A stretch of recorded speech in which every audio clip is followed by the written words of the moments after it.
Good afternoon. I hope you are having a wonderful day today, and I appreciate you being here. I'm just typing into the chat box. If you have any questions, please feel free to add them as we go. So welcome everyone. My name is Sharon Parento. I am here with you today to continue on our conversation that we started last week. However, just as a refresher, we are going to spend just a couple of minutes reviewing kind of the mindset that we were working to develop, because I think it's really important that if you adopt the point of view of your potential buyer, you'll be able to make good decisions based on your specific property. What I'm giving you today are generalized ideas and principles, and also we're going to get into some specific product recommendations for your own potential renovation needs. Okay, so let's get started. Thank you so much again, as I said, for being here. My name is Sharon Parento, and I'm a realtor with Keller Williams. But in my early career, as I door knocked Richmond Hill and Markham and Aurora, I started getting a lot of the same questions over and over again. And so I decided that I would use my background as an educator to develop a series of seminars that we developed in all different neighborhoods. We were in community centers and libraries, and we always had a really great turnout. And the part of this, the presentation came through these newsletters, and we now of course do everything online, but still the questions remain the same. What should I be doing when I'm ready to sell my house? What kinds of things should I consider spending money on, and what things should I avoid? So we developed this as a way of answering that specific question. So like I said, welcome, and let's just get into a brief recap of last week's seminar as a way to review and to expand our discussion today. So first of all, when we think of a buyer, we have to recognize that they are likely not at our age and stage. They are driven by a lot of the same concerns that we were when we were their age. Lots of busyness, probably a couple of kids in tow, and they are looking to expand their quality of life by using some of the equity they've acquired in their first purchase. Likely your home is a move-up buy for them, and there's a couple of things that they have in their lives that you might not have had to the same degree in yours when you were purchasing. Number one, they have a lot of debt, more debt per salaries than probably, when you purchased your house.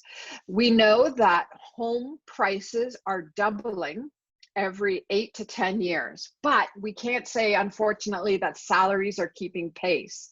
So the affordability of your home is just at the edge of their ability. And so when we think about renovations, there are some things that are going to help your home to sell more quickly, given their very tight budgets. Plus, they really don't have a lot of time, and I'm going to say they don't have a lot of expertise when it comes to doing renovations. Like, it was not uncommon when we bought our first home back in the early 90s, that people finished their own basements and things like that. They would take on some pretty major jobs, but today's families are too busy. They work too long of hours. They likely have they don't right now have so much of a commute, but typically they do. And they really don't have the ability or expertise to be able to take on these projects, which means that everything they do, they have to pay for. And that comes into some of my guidance about the kinds of renovations you should and should not do to your home.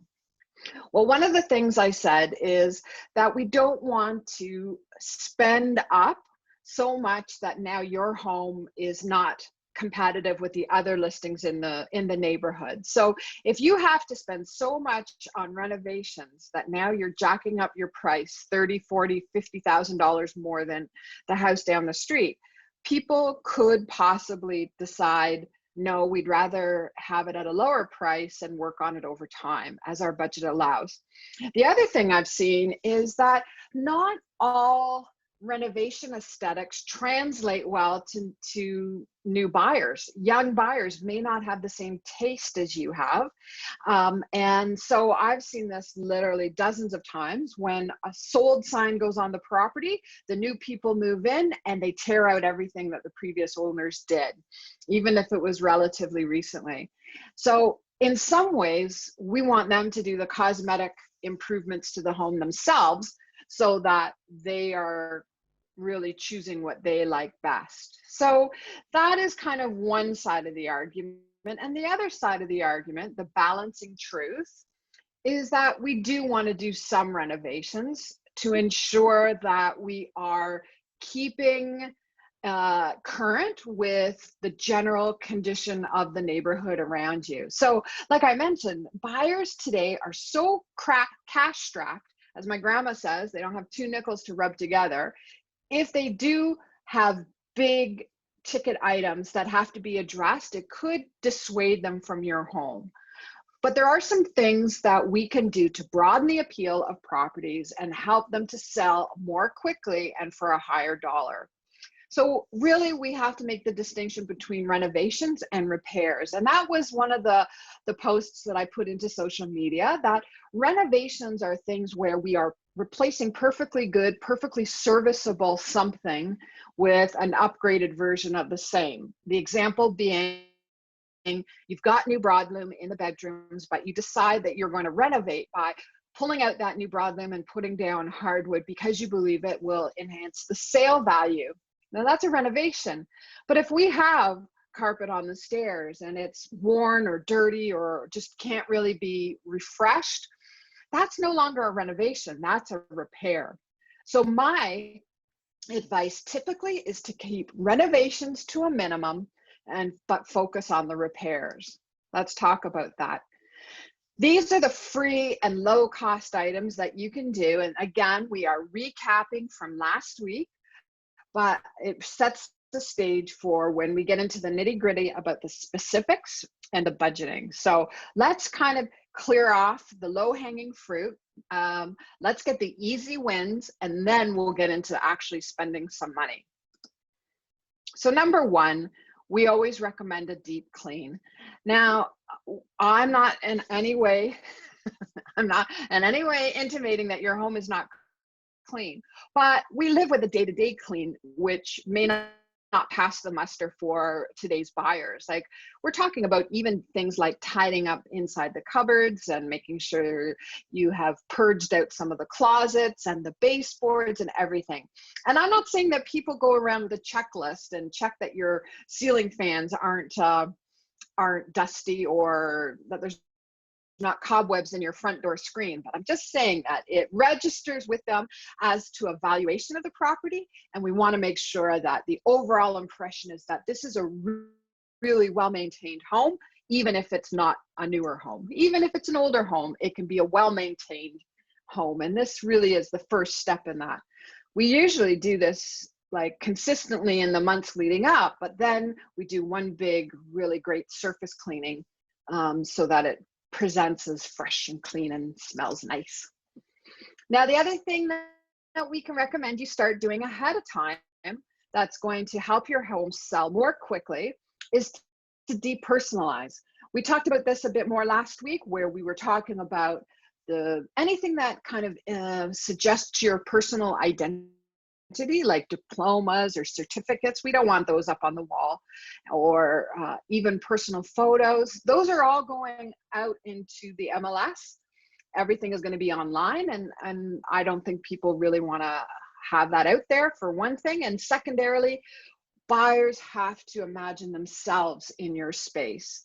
And so when we have a lot of personal knickknacks and tchotchkes and souvenirs and photos, it really does feel like we are creeping you online. And I do know that this is kind of an intrusive process while you are listed for sale, but we want to minimize your personality in the home as much as possible.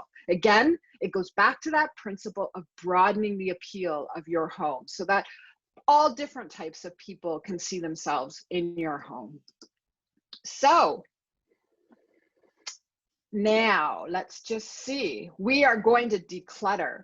This is so important that we actually have a totally separate webinar that we deliver, a two-part one actually called the Decluttering Battle Plan.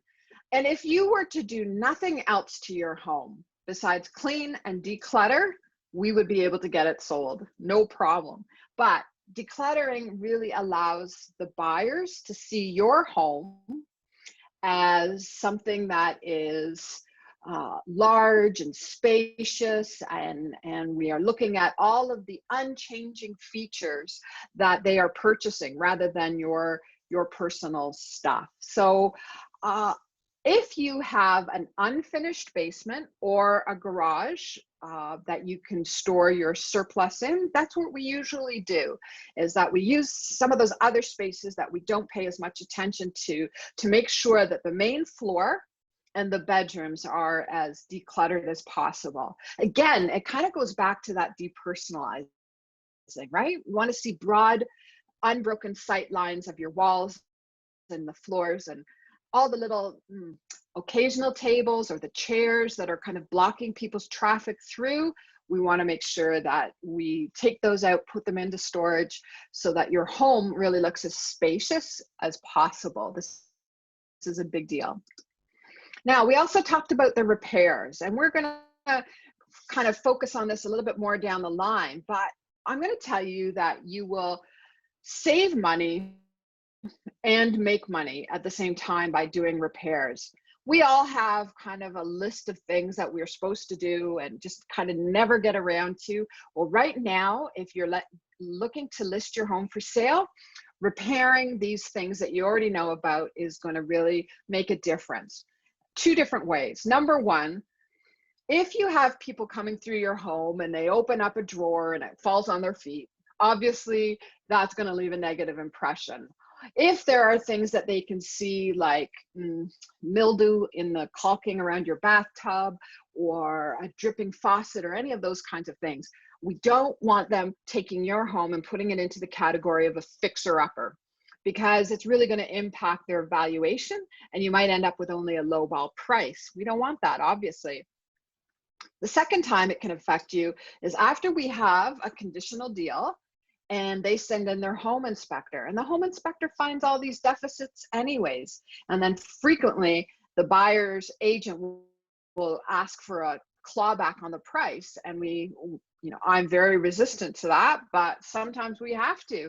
So if there are things you know in your home that will be coming up in a home inspection, deal with them now preemptively, and we'll make sure that we don't sacrifice anything at the negotiation table. Okay, so repair your house in the ways that you know it needs. I'm going to tell you, home inspectors often find things we don't know about, but we can deal with those as well. So this is a big deal. Paint. Paint is not cheap and it's not free, but is absolutely the most transformative use of your money. It takes an older home and immediately modernizes it by adjusting the color palette. For example, right now, I have a condo for sale in Thornhill, and it's painted a rather unfortunate shade of kind of peachy orange. I could not convince the sellers to paint it, but virtually all of the wood, all of the cabinets, everything would be completely updated if we just transformed it to a light neutral gray or even a light neutral cream. It really freshens it up. It makes it look clean. It smells good. The whole new home smell. It's kind of like the new car smell, but way more expensive. So we really do like paint as a way of transforming. I have some recommendations about off-white colors that are very neutral. These are kind of the designer Benjamin Moore line of off-white. And trust me, there are like 60 shades of off-white. And the only exception to having as neutral a color palette as possible in your home might be the front door. The front door can sometimes have a nice pop of color, but typically we're looking for very neutral, even a little bit boring, because the truth is we're going to bring color back into the property when we stage it, and all of that's going to be color coordinated. So if you have a home to paint, let's focus on the main floor. Again, bedrooms as an individual room, buyers will tackle, but if the entire main floor is a lovely tangerine peachy shade, then it could be more work than they're willing to take on. Okay, so let's talk about setting priorities. We have kind of this growing list of possible activities you could do to improve the value of your home. Where do you start? What is the most important thing to take care of? Well, I am going to say that we're going to start by eliminating any of the red flags that you know exist in your home. And those, regrettably, can be big ticket items. These are the things where we definitely have buyer's agents coming back to us and saying, wow, we want $7,000 off the price because you need a new roof. Or that furnace is 30 years old. We want, you know, X number of dollars. That's what they try to do. So if your home has good basic electrical, mechanical, roof, all of that, then at least we can say, well, when you happen to come across two nickels to rub together, you can redo the kitchen or the bathroom or whatever it is that you want to do that's cosmetic. But if I can assure them that the basics of the home are sound and not needing repair, that will go a long way in helping to sell your home. Okay, so here's a caution, and the caution is not to lease a new furnace or air conditioner. There are a lot of companies going around in some of the more mature established neighborhoods trying to sign people up to a lease option for a new furnace. This has made for disastrous outcomes for sellers because people are sometimes, or let me say frequently, resistant to taking on your lease. So you got to think why that would be. If you're spending $180 a month on new air conditioning and a furnace by lease, you got to realize that that's quite a chunk of their disposable income. So they're already maxed out on qualifying for their mortgage monthlies. They don't want another $200 in expenses per month for your furnace. We've had situations that I've heard of in our brokerage office where the sellers had to buy out the furnace contract for $10,000 or $12,000. So if you cannot afford to do the furnace and air conditioning and you think it needs doing, I would just recommend you leave it. They run until they stop, right? We don't know how long we're going to get out of a furnace. And it's interesting, buyers will take on a hot water tank rental much more readily than they will the leasing of a heating and air conditioning system because it's so much more expensive per month, okay? So if you have to do any of this on credit, be careful, but in general, these are the things we want to make sure are attended to. So that's your priority, especially things like roof. That's a big deal. We also want to make this distinction that I've been kind of hinting at all along between the difference between renovation and really what's deferred maintenance or repairs. Renovations are things that are adding value, where really what I am espousing to you today is the deferred maintenance items get all taken care of. If you've been in your home since new and you've never replaced the windows, that, you know, you're overdue. It's not a matter that we are renovating. This is more into the category of repair or taking care of deferred maintenance. So I don't ever recommend somebody do a gut job on the kitchen to sell their house, or even do major renovations to a bathroom for the reasons I suggested previously. In my own mom's example, she put in a new kitchen. It was mostly for her own enjoyment, but she ended up having a big piece of granite, custom cut, so it would have no seam in it, so that she could have a nice L-shaped breakfast bar. And the woman who purchased her house cut it off and took it out. And she was so shocked. But everybody has a different notion of what's attractive, what's useful, what suits their family. So I really don't suggest a huge influx of cash before you sell your home, unless you've not done anything and it's really, really original. Okay. A great time to add into the chat box if you have any questions. And if you need any clarification on any of the points that I'm saying, or you'd like to ask me about your specific situation, okay? So please feel free to type in some questions and we will continue. Anytime, please feel free to stop me. Okay, so this is what I was talking about.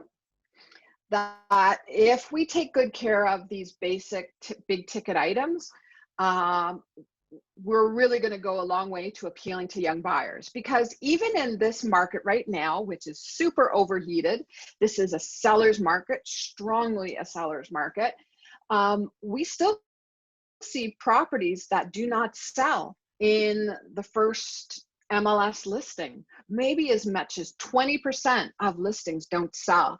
So they are on the market, but they're not in the market.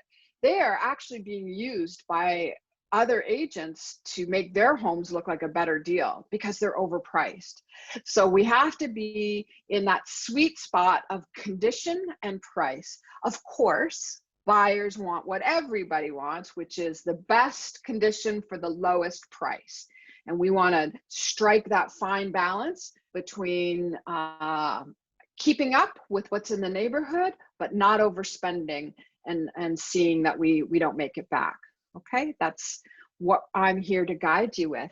I would love to provide you, for example, with a room by room evaluation.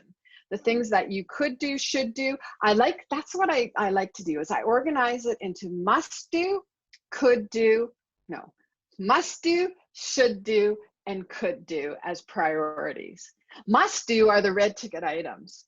Should do are the things that are more of a basic cosmetic, keeping up with the competition. And then could do are the things that are really just like icing on the cake if you absolutely were looking for the top resale value. Okay, so I love that idea of organizing it into must do, should do, could do. Okay, so setting priorities,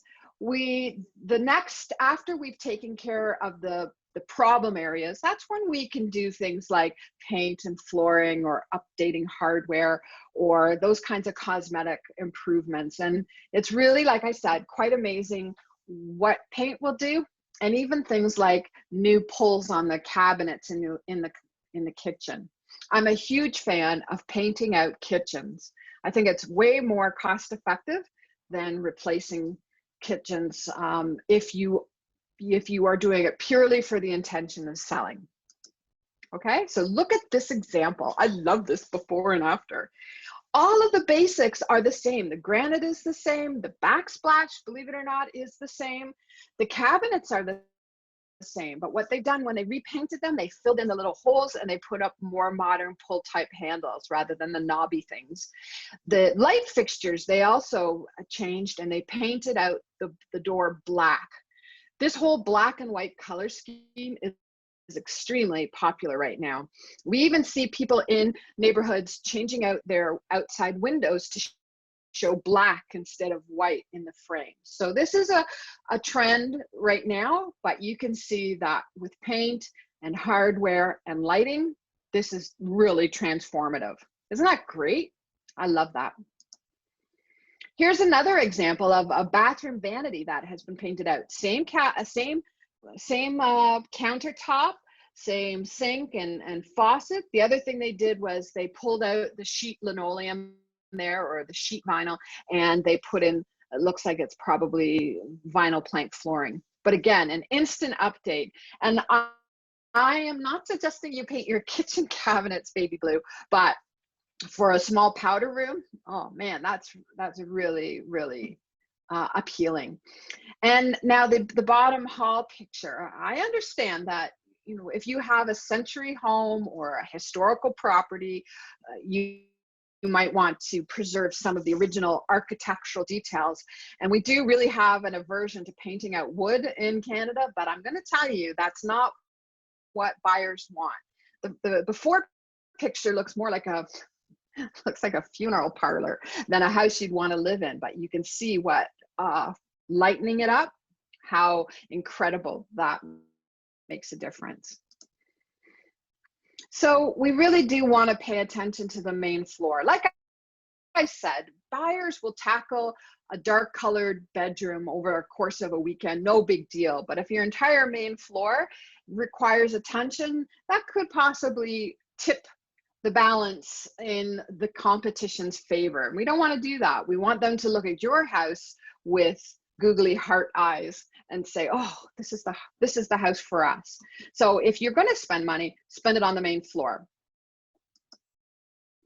So talking about floors, I want to share with you some product opportunities here, some different examples of products that you could have if you are considering making a change to the floors. Because it's the #1 question I get asked about is what to do with the older broadloom or whatever is in the main floor. So we really have some price options. Now, if you were staying there for a good long time and you were going to get a chance to enjoy it, or if you're in a luxury property, solid hardwood is the basic standard. Okay, so that is where we have milled planks. They come together with tongue and groove. They're usually nailed to the subfloor. And this is the luxury product that people really desire in expensive homes. Another very good option that is probably about 40% less expensive would be what we call this middle product, which is engineered hardwood. There is a very thin laminate on top that is real hardwood, so it gets that nice glowy, real wood look, but the substrate of it is all manufactured man-made material. The advantage is it doesn't warp, it doesn't change or shift with temperature so much, and it is much less expensive. So it's all pre-finished, you put it down. The disadvantage of engineered hardwood is that it can't be refinished. Unlike solid hardwood, which you can obviously sand down as many times as there's enough thickness, usually 2, sometimes 3. But the 40% cost savings for engineered hardwood is that you can't actually refinish it. Then the least expensive is laminate. And laminate is a completely man-made material. It doesn't have any of that veneer on top. It really just has kind of a picture of wood grain on top. It is terrific for basements or directly on top of concrete floors, like in a condo, because it is really inert and it doesn't get affected by moisture, and it's very cost effective. So I would never, ever put real hardwood in a basement, but I would definitely put matching laminate in a basement. I think that's its best application. Okay, so those are some floor options, and they range quite dramatically in price, and I think we are going to be able to show you some of those prices in a second. But the other product that's the new kid on the block, which is what I am going to be choosing to do in my main floor renovation, and this is luxury plank flooring, vinyl plank flooring. It is different than laminate in that it is rigid. It doesn't flex. Laminate, what we've seen is that if you walk over it and the floor is a little bit wonky underneath, you feel it spring. This does not happen with the vinyl plank flooring. The other thing you can do with this is that you can lay it right over existing ceramic. You can literally take it from the front door all the way through, and it can be, as long as the subfloor is even, you don't have to tear up the old hardwood or the old ceramic because it won't telegraph through.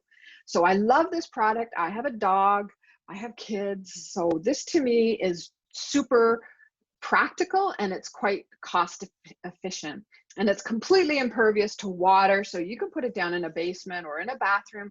It comes in planks that look like wood. It also comes in planks that look like stone. So it's a very, very multi-purpose product, and I'm seeing it even in luxury homes, okay?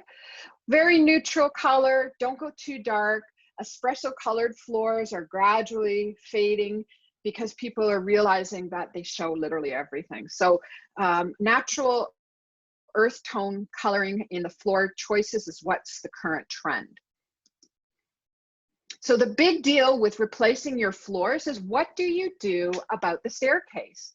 The staircase, to completely refurbish it, is a very expensive process because it's so labor intensive, right? Every one of those spindles to paint it out, it gets very labor expensive. And then also the individual treads, they oftentimes have to be custom manufactured. So you can get quite pricey if you wanted to cap the stairs, because if you pull up the carpet on your stairs, it's likely just particle board underneath. So you have to do something. And in my mind's eye, we have 3 different levels of option of customization here. So you can see that from the golden oak color, we have just painted out the treads black, also the spindles and the handrail black, and the risers white. This is an immediate updating of this look, and would match with whatever flooring you're putting in the rest of the home, hopefully. The next step is to just do the spindles and the handrail. You can see that the carpet is all the same. Still carpet on the stairs. In this case, the carpet's in good condition, but to help the carpet match the new contemporary flooring that they've put down, they've painted it out, which I think looks really attractive. And this third option here is what I encounter most often, is where the whole riser and tread is carpeted, and it looks very old, it looks dated, it might not be in good condition. And this is a terrific option here, where they have just painted it out and then disguised the fact that it's particle board by having a wide runner installed. Isn't that attractive? That is so nice. Again, everything on the sides is being painted. I don't know what those are called. I can't remember what these side pieces are, but those are also painted out white. So you can see that we have different cost effectiveness. If we get into capping those individual stairs in matching hardwood, it's thousands of dollars, like maybe $17,000 to $20,000 to match the hardwood of the stairs to the hardwood on the main floor. It's super expensive. Sometimes it's more cost efficient just to pull out the staircase and start from fresh. I've seen that happen a couple of times.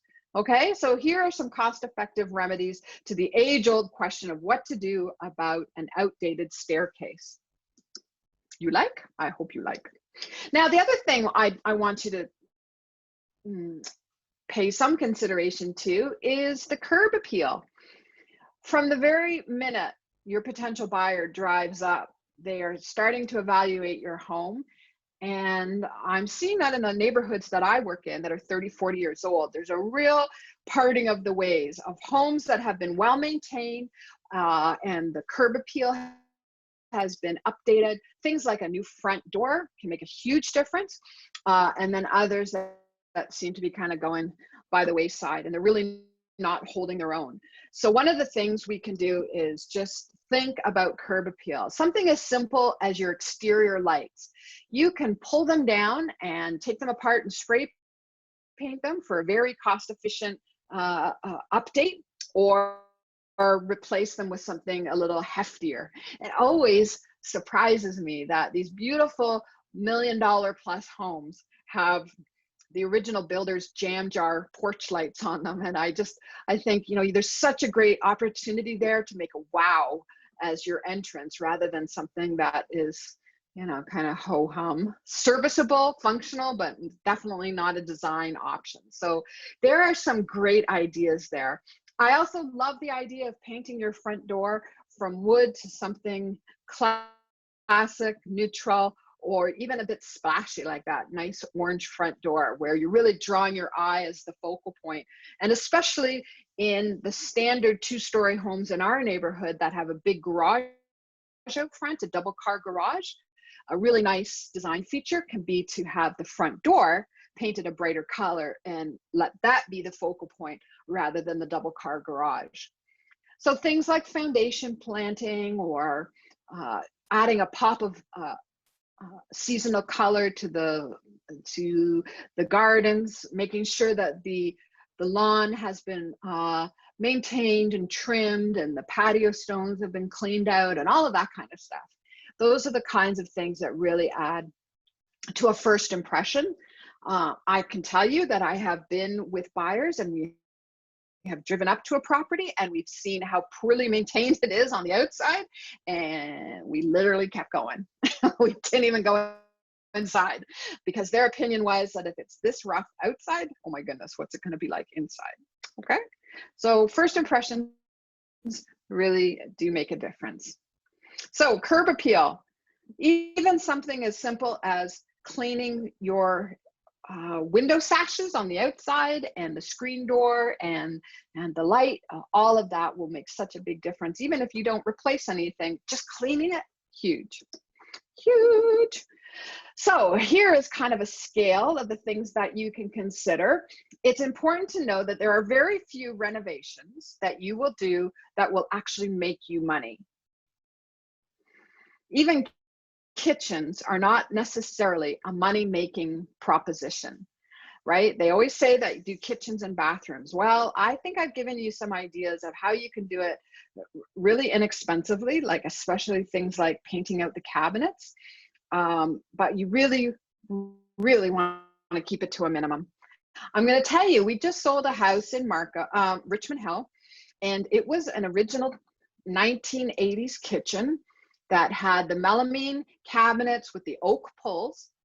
And even though we 100% knew that the buyer would be demoing the kitchen, we still painted the cabinets. Can I tell you why? Because when we painted them out a light dove gray, it was in keeping with the rest of the marketing of the house as a luxury family property. We painted out even the oak pulls to a beautiful light dove gray, so that when a contemporary buyer saw it, they saw the potential. Okay, this could be a modern space. As long as we were still back in the realm of yellowed cabinets that used to be white, and actually even the side of the fridge was rusty. We got them to paint the side of the fridge just white. All of that, it really pulled down some of those red flags like we saw. And no doubt about it, they were going to do a main floor gut job on this house, but even still, we said, spend the $80 on a can of paint and paint those cabinets just so that it photographs better, it stages better, and there are no huge red flags that this is a really outdated house. Okay, so you'd be surprised how much impact those kinds of things can do. And it doesn't take thousands.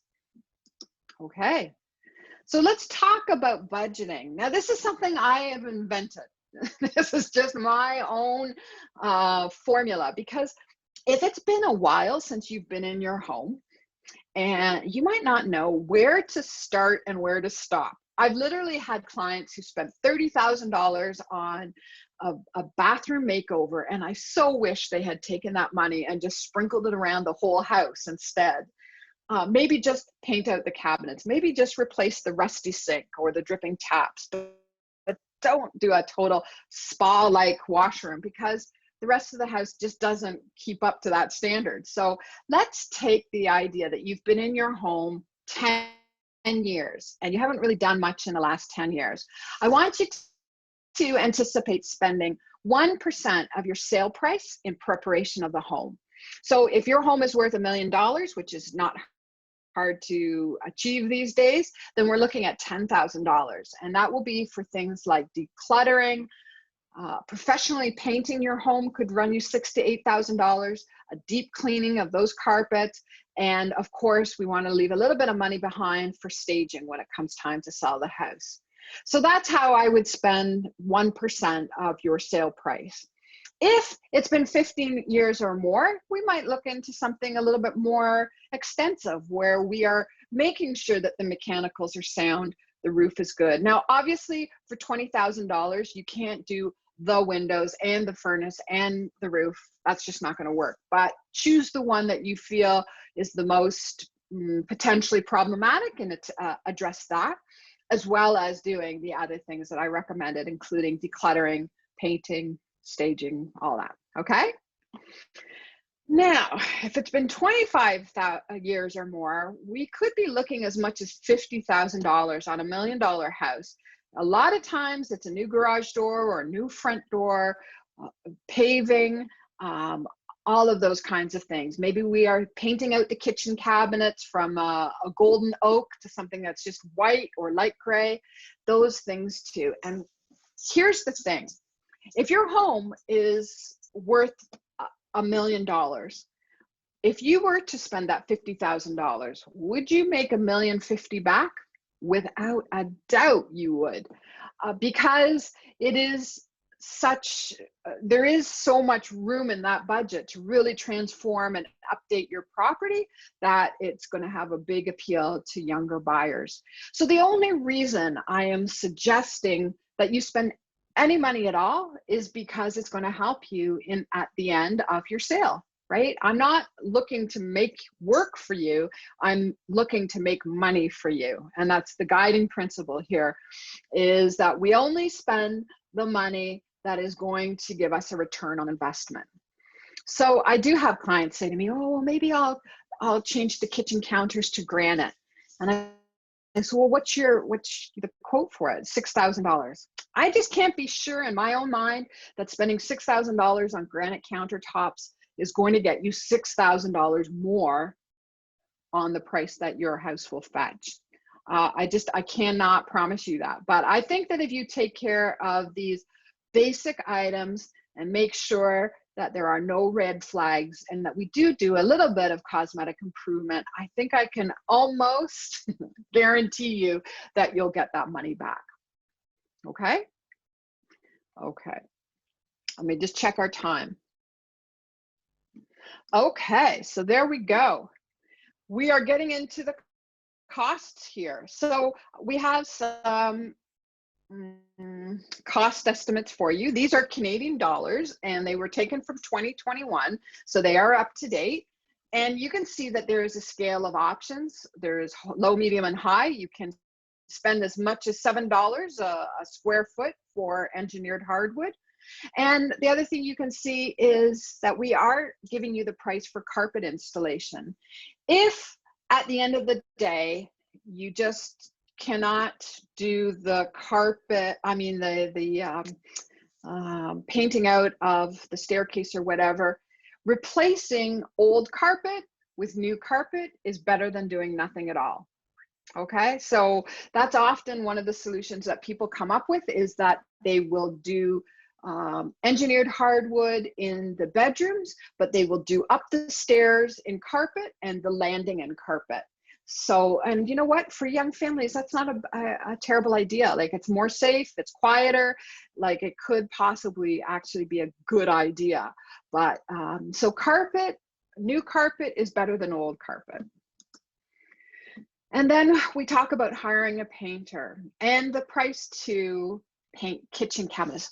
You know what I just was researching, and it's such an interesting idea? It is wrapping kitchen cabinets rather than painting them in the same kind of vinyl wrap that's heat shrunk that they do cars with now. It's actually about half the price of painting cabinets.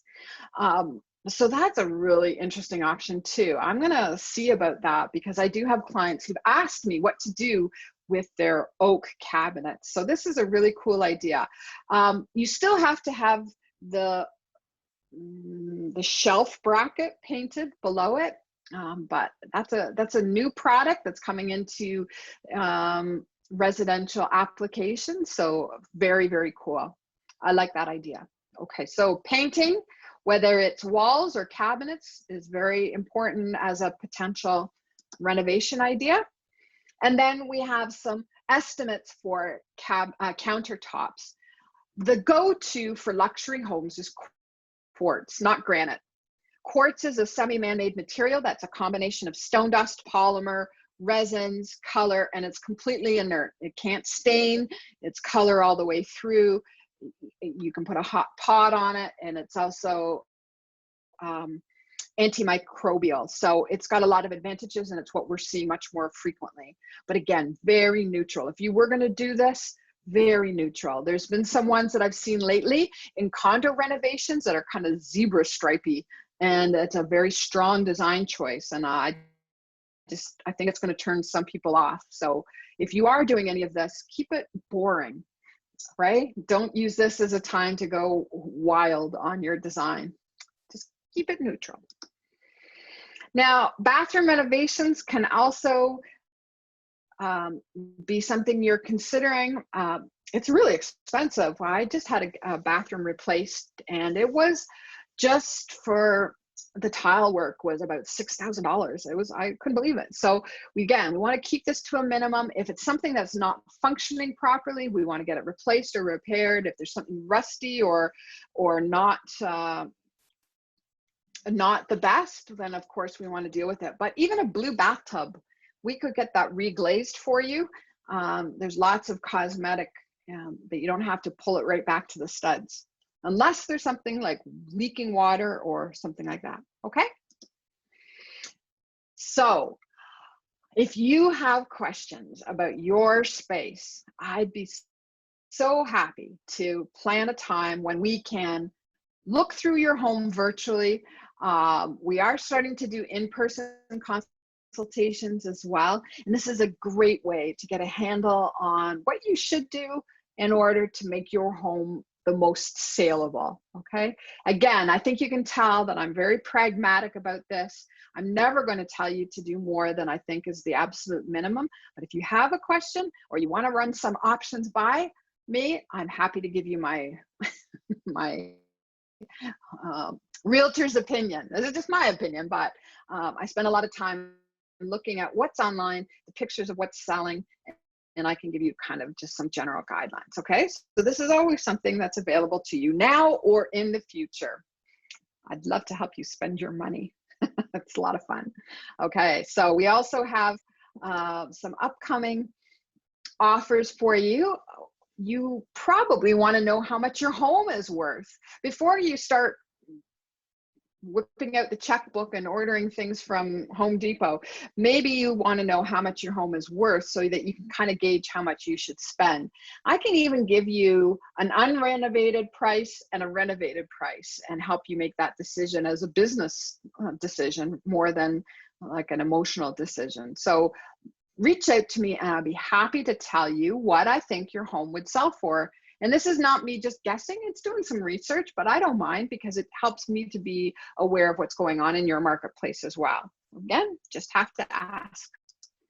Okay, so we do these as a report that is emailed into you, and I'm going to show you the properties that have sold and also give you kind of a price adjustment relative to your home. Okie dokie, so we also have this amazing community event coming up in Thornhill in April the 24th. We are going to be having a community paper shredding event, and we are raising money for chat. So we are completely covering the cost of this event, but we are taking donations for our paper shredding event and donating that to chat. So we give you a time slot, you bring your paper, we shred it for you on site. It's a big noisy truck. It's quite the ordeal, but it's pretty interesting too. So if you have a lot of papers that you've been hanging on to, this is a great way to get started and do a good deed for the chat's seniors support system too. Okay, so Melissa is booking people. Please reach out to us. We'll make sure that you get a time slot, and we'll be sending you some resources as a result of our time together as well. So thank you so much for being here. Any questions, any concerns, anything you want to ask about? I am so happy to talk shop. I'll take a slurp here just to make sure. Wet my whistle. Okay, so Mandy says she's on her way out. Thank you for joining us, Mandy. Any other questions? Here are our other webinars that are available through our website. you can definitely sign up and join us then. Okay, well, my phone has been ringing off the hook, I think, because of our newsletter. So reach out, follow us on social media. We love to connect with people outside of our webinars as well, by phone, by email, personal visit. Anyway, we're here for you. Okay.